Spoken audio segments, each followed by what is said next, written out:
Zakat.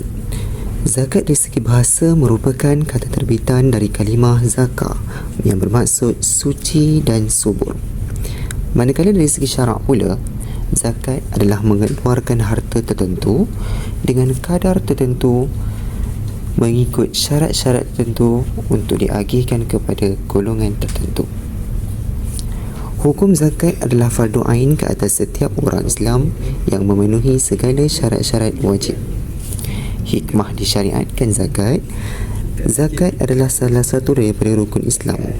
Antara hikmah dan tujuan adalah mengagihkan sebahagian kecil kekayaan daripada golongan yang berada kepada golongan yang kurang berada, membersihkan diri membayar zakat, membersihkan dan menyuburkan harta pembayaran zakat, mewujudkan sifat bersyukur terhadap nikmat dan dikurniakan oleh Allah, mengurangkan perasaan iri hati di kalangan yang kurang bernasib baik, mewujudkan perhubungan antara hamba dengan Allah, memberi peluang kepada golongan hartawan untuk beribadat dalam bentuk mengeluarkan zakat, mewujudkan kesatuan di kalangan masyarakat Islam, memberi masyarakat satu cara mengurus ekonomi, dan melahirkan rasa tenang dan tenteram dalam hati dan jiwa pembayar zakat.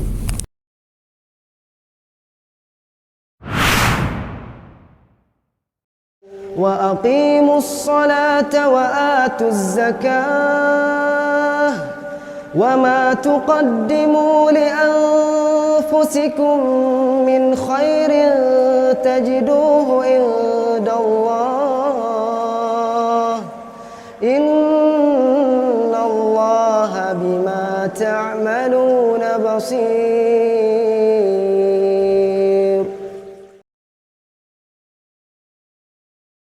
وجعلناهم أئمة يهدون بأمرنا وأوحينا إليهم فعل الخيرات وإقام الصلاة وإيتاء الزكاة وكانوا لنا عابدين. Kami telah menjadikan mereka itu sebagai pemimpin-pemimpin yang memberi petunjuk dengan perintah kami, dan kami telah wahyukan kepada mereka mengerjakan kebajikan, mendirikan sembahyang, menunaikan zakat, dan hanya kepada kamilah mereka selalu menyembah.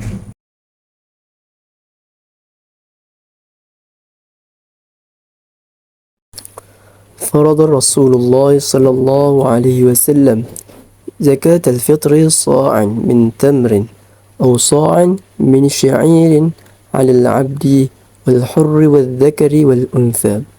Bermaksud, Rasulullah SAW mewajibkan zakat fitrah dengan satu sok kurma atau satu sok gandum bagi setiap Muslim yang merdeka maupun hamba sahaya, laki-laki maupun perempuan.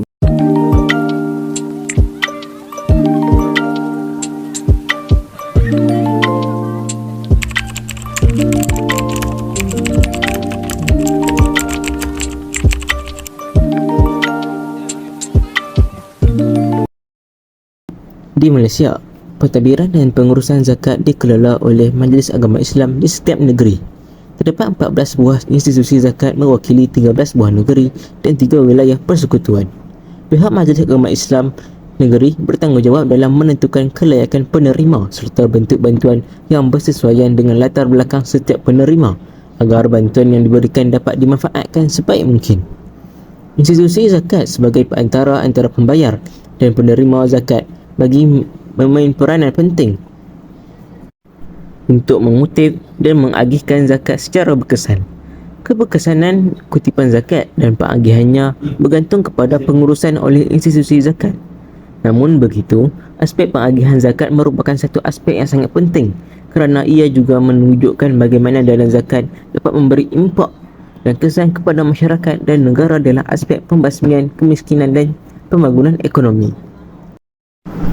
Institusi zakat memainkan peranan penting dalam menyediakan pendidikan dan konseling kepada masyarakat tentang kepentingan membayar zakat sesuai dengan prinsip-prinsip ajaran agama Islam. Dengan melibatkan pelbagai inisiatif seperti mengadakan seminar, dan juga penyebaran melalui media sosial. Kaunseling perlu dijalankan untuk memberi kefahaman yang mendalam kepada masyarakat tentang nilai-nilai agama yang mendasari kewajipan membayar zakat. Dengan pendekatan merangkumi aspek-aspek ekonomi, sosial dan spiritual, ia tidak hanya memberikan pemahaman tentang manfaat zakat dalam meningkatkan kesejahteraan sosial, tapi juga mendorong kesedaran dan tanggungjawab masyarakat. Selain itu, institusi zakat juga ditugaskan untuk mengatur dan mengutip zakat daripada individu, syarikat dan juga institusi yang mempunyai aset yang berlebihan. Mereka boleh menggunakan pelbagai cara, termasuklah kempen pengumpulan zakat, kerjasama dengan institusi kewangan ataupun penggunaan teknologi untuk memudahkan proses pengutipan zakat. Penggunaan teknologi seperti platform dalam talian atau aplikasi mudah alih dapat memudahkan proses mengutip zakat, menjadikannya lebih efisien dan dapat menjadi daya penarik peningkatan penyertaan orang ramai dalam melaksanakan kewajipan membayar zakat kepada institusi zakat. Sebelum pengagihan zakat dibuat, institusi zakat mempunyai tanggungjawab untuk melakukan pengesahan dan menilai golongan penerima yang dipanggil asnaf. Pemilihan ini boleh berdasarkan kriteria tertentu seperti tahap keperluan, kesihatan, pendidikan dan keadaan ekonomi. Tindakan ini dilakukan bagi memastikan bantuan yang diberikan adalah sesuai dengan sasaran dan mengikut kriteria yang telah ditetapkan oleh institusi zakat. Terdapat 8 golongan asnaf yang boleh dan layak menerima zakat, iaitu fakir, miskin, amil, mu'allaf, fisabilillah, ibnu sabil, ar-riqab dan al-gharimin. Yang pertama, asnaf fakir. Fakir ialah orang Islam yang tiada harta dan pendapatan ataupun mempunyai harta dan pendapatan tetapi kurang daripada 50% had kifayah yang telah ditetapkan ke atas dirinya dan tanggungannya. Yang kedua adalah asnaf miskin. Miskin ialah orang Islam yang mempunyai harta dan pendapatan tetapi hanya boleh menampung 50% keperluan dirinya dan tanggungannya tetapi masih belum mencukupi had kifayah. Yang ketiga adalah asnaf amil. Amil ialah pihak yang dilantik oleh Majlis Agama Islam negeri masing-masing bagi mewakili sultan untuk menjalankan tugas-tugas pengurusan zakat meliputi pungutan dan agihan. Yang keempat adalah asnaf mu'allaf. Mu'allaf ialah seseorang yang baru memeluk Islam dan juga seseorang yang dijinakkan hatinya dalam kalangan mereka yang belum memeluk Islam. Yang kelima adalah asnaf fisabilillah. Fisabilillah adalah seseorang yang mempunyai perjuangan, usaha dan aktiviti yang bertujuan untuk menegakkan dan mempertahankan agama Allah. Yang keenam adalah ibnu sabil. Ibnu sabil ialah orang Islam yang kehabisan belanja semasa memulakan perjalanan atau dalam perjalanan yang mendatangkan manfaat serta sesuai dengan hukum syarak. Yang ketujuh adalah asnaf ar-riqab. Ar-riqab ialah seseorang yang terbelenggu di bawah sesuatu kuasa atau keadaan yang menjadi penghalang kepada dirinya bagi menjalani kehidupan yang lebih baik. Yang ke-8 adalah asnaf al-gharimin. Al-gharimin ialah orang Islam yang berhutang untuk memenuhi keperluan asas diri dan tanggungannya atau kepentingan masyarakat dan tiada keupayaan untuk membayarnya semula. Pengagihan zakat untuk pembangunan ekonomi dan sosial. Institusi zakat boleh menggunakan kutipan zakat untuk menyokong projek-projek pembangunan ekonomi dan sosial seperti pendidikan, latihan kemahiran, bantuan modal perniagaan atau program pemekasaan ekonomi masyarakat. Namun begitu, selepas dana zakat diagihkan, institusi zakat perlu memantau dan menilai kesan pengagihan tersebut. Hal ini dapat membantu menilai keberkesanan program yang disokong oleh institusi zakat dan dapat membuat penambahbaikan jika diperlukan di masa hadapan. Tidak dilupakan juga, kewajipan menunaikan zakat adalah satu proses dan usaha yang dijalankan untuk mengurangkan jurang perbezaan pendapatan antara golongan miskin dan golongan kaya dengan melakukan pengagihan harta kepada golongan asnaf mengikut keutamaan keperluan. Pengagihan zakat kepada golongan yang kurang berkemampuan tidak hanya dapat meningkatkan aktiviti ekonomi, tapi juga memberi peluang kepada mereka untuk meningkatkan kuasa beli mereka dalam memenuhi keperluan harian. Berikut adalah jadual statistik kutipan zakat oleh institusi zakat Majlis Agama Islam di setiap negeri di Malaysia. Kita dapat lihat dari tahun 2018 hingga 2022, berlakunya peningkatan kutipan zakat di setiap negeri disebabkan oleh beberapa faktor. Antaranya ialah semakin banyak orang Islam yang membayar zakat kepada institusi zakat dengan bertambah kesedaran kepentingan zakat dalam Islam, dan juga berlaku peningkatan pada pendapatan pembayar-pembayar zakat. Seterusnya adalah jadual statistik agihan zakat di negeri di Malaysia. Didapati bahawa pola yang berbeza dalam jumlah agihan zakat di setiap negeri mungkin dapat dijelaskan oleh perbezaan dalam jumlah penerima zakat dan juga ketidakseimbangan dalam pendekatan pembangunan ekonomi di negeri-negeri tersebut.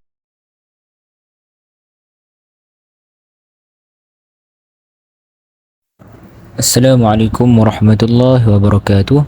Saya Akmal Arif bin Saiful Fatah akan menerangkan berkenaan bagaimanakah zakat memberikan bantuan modal kepada golongan asnaf. Seperti yang kita tahu, kemiskinan merupakan masalah utama bagi negara-negara membangun, khususnya di negara Malaysia. Oleh itu, pihak kerajaan telah menjalankan pelbagai dasar dan program untuk membasmi masalah kemiskinan dan juga masalah asnaf di dalam negara. Kita tahu bahawa terdapatnya sistem zakat dalam negara, dan kita tahu bahawa tujuan asal zakat ini diadakan adalah untuk memberikan sumbangan khusus kepada golongan miskin dan juga golongan asnaf. Kita juga harus tahu bahawa zakat mempunyai dua jenis bantuan, iaitu bantuan tetap bulanan dan juga suntikan modal. Sehubungan dengan itu, berkenaan apa yang ingin saya katakan, iaitu suntikan modal, usahawan asnaf merupakan satu konsep yang baru diterokai di Malaysia. Sebelum saya meneruskan penerangan saya ingin menyentuh berkenaan bantuan yang telah diberikan oleh zakat, iaitu yang pertama adalah bantuan produktif dan juga bantuan tidak produktif. Bantuan produktif adalah bantuan yang bertujuan untuk kemudahan bagi jangka masa panjang, iaitu modal, di mana pihak zakat memberikan wang kepada golongan asnaf yang boleh dijadikan sebagai modal untuk memulakan perniagaan. Dan jika tidak diberikan dalam keadaan bentuk wang, barang-barang yang diperlukan untuk memulakan perniagaan akan disediakan oleh pihak zakat. Seterusnya adalah bantuan tidak produktif, iaitu bantuan jangka masa pendek seperti makanan, minuman, bantuan perubatan dan sebagainya. Kembali semula kepada modal, pada tahun 1971, penubuhan dasar ekonomi baru telah menyemarakkan sektor keusahawanan berkembang menjadi satu bidang kerjaya yang utama dalam penstrukturan sumber masyarakat bagi mewujudkan keseimbangan ekonomi antara kaum. Usahawan asnaf secara umumnya dapat difahami sebagai kelompok asnaf, khususnya dalam kumpulan fakir dan miskin yang ingin ditransformasikan daripada asnaf bukan produktif menjadi asnaf produktif. Jadi, pelaksanaan program pembangunan ekonomi ini yang dirangka khusus buat golongan asnaf adalah untuk menyediakan platform buat golongan asnaf yang berminat untuk menceburkan diri dalam bidang perniagaan dengan memberikan bantuan sokongan berupa modal perniagaan, modal pusingan, kemahiran, bantuan dan bimbingan dan sebagainya. Hasil daripada semua ini adalah bermatlamatkan untuk melahirkan golongan usahawan asnaf yang berdaya saing. Namun terdapat beberapa permasalahan berkenaan bantuan modal ini. Hal ini kerana zakat di Malaysia lebih fokus kepada bantuan tidak produktif seperti yang telah saya terangkan, iaitu bantuan jangka masa pendek seperti makanan, minuman, bantuan perubatan dan sebagainya. Antara masalah-masalah yang berlaku adalah bantuan modal perniagaan itu terlalu kecil. Bantuan modal yang diberikan oleh pihak zakat dikatakan tidak mampu untuk dijadikan modal kerana jumlahnya yang terlalu sedikit. Selain itu, usahawan asnaf kekurangan bimbingan, latihan, pemantauan dan pengurusan badan. Ditambah pula dengan masalah peserta bantuan yang tidak berdisiplin. Modal yang diberikan tidak digunakan pada tujuan asalnya dan digunakan pada perkara-perkara yang tidak sepatutnya. Hal ini juga berkait rapat kerana tidak dilakukan pemantauan secara berkala oleh pihak-pihak tertentu untuk memastikan bahawa modal yang telah diberikan oleh zakat pada golongan asnaf ini digunakan dengan cara yang betul, digunakan secara efektif. Terdapat juga masalah-masalah lain yang berkait seperti kegagalan usahawan asnaf ini. Kegagalan usahawan asnaf ini menyebabkan masyarakat yang lain yang memerhatikan perkara tersebut hilang kepercayaan untuk meminta bantuan daripada zakat. Dapat dilihat juga usahawan-usahawan asnaf ini mempunyai motivasi yang rendah dan tidak berdaya saing. Mereka juga tiada komitmen dan hal ini menyebabkan mereka gagal dalam perniagaan mereka.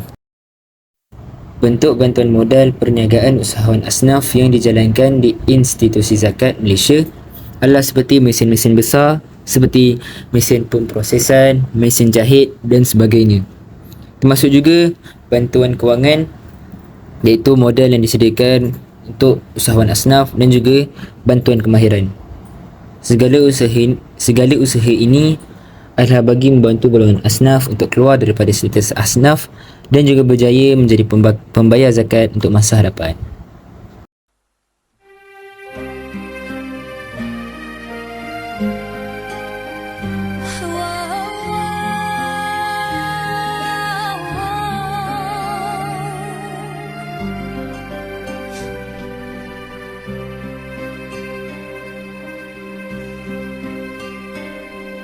Berbumbungkan angkasa ke laut, lantainya bumi retak seribu. Setiap langkah perjalananmu berenang berliku. Betapa berat mata memandang, berat bahu menggalas bebannya. Belum sempat menitis ke pipi, tangisan kering sendiri.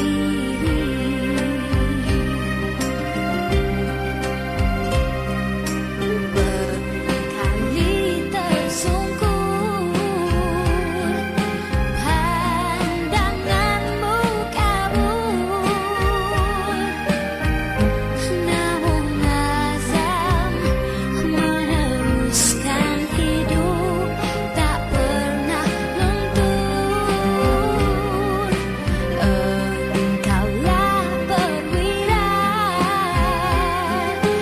di medan derita, merentasi ranjau kehidupan dengan harapan. Luahan rasa derita jiwa pada wajah tiada rahsia. Menunggu malam berganti tua, usah kau berputus asa.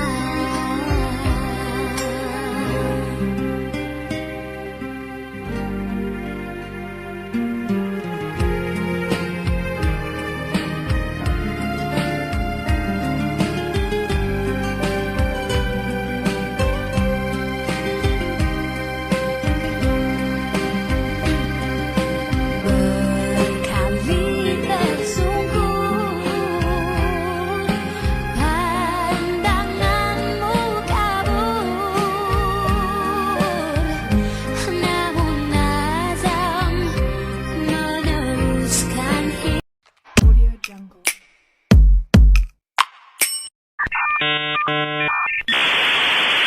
Saya wassalamualaikum bro.